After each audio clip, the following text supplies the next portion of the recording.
Hello, দেখতেই পাচ্ছ আজকে বাড়িতে কী রান্না হচ্ছে। মাছের রাজা ইলিশ এসে গেছে। বর্ষাকালে ইলিশ মাছ হবে না সেটা ভাবাই যায় না। যাই হোক, প্রথমবার এসছে, কী রান্না হবে কী রান্না হবে ভাবতে ভাবতেই খুব সিম্পল আলু বেগুন দিয়ে ঝোল রান্না করা।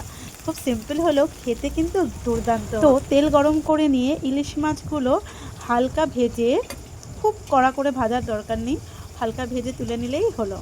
দিয়ে তারপর অন্যদিকে আলাদা করে আলু বেগুন ডুমো ডুমো করে কেটে রেখে লঙ্কা 3-4টে চিড়ে নিতে হবে।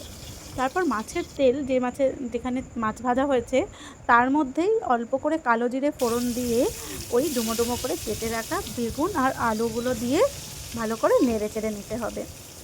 বেশ 1 মিনিট মতন জোরে আঁচটা দিয়ে নেড়ে নিয়ে হালকা ভাজা হয়ে গেলে তাতে দিয়ে দেবো নুন আর হলুদ গুঁড়ো।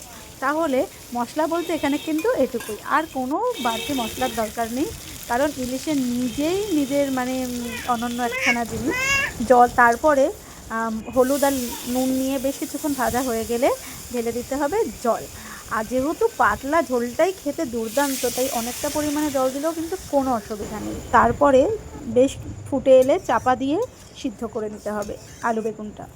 আর বেশ কিছুক্ষণ পর ফুটে উঠে সিদ্ধ হয়ে এলে তার মধ্যে মাছটা দিয়ে অল্প একটু ফোটাতে হবে, আর 2-4টে কাঁচা লঙ্কাও তখন চিড়ে যোগ করা যেতে পারে। ব্যাস, ঝটপট রেডি হয়ে গেল ইলিশের বেগুন আলুর ঝোল। তোমাদের ইলিশের কোন রান্না বেশি পছন্দ জানাতে ভুলো না কিন্তু, কমেন্টের আশায় থাকলাম। টাটা।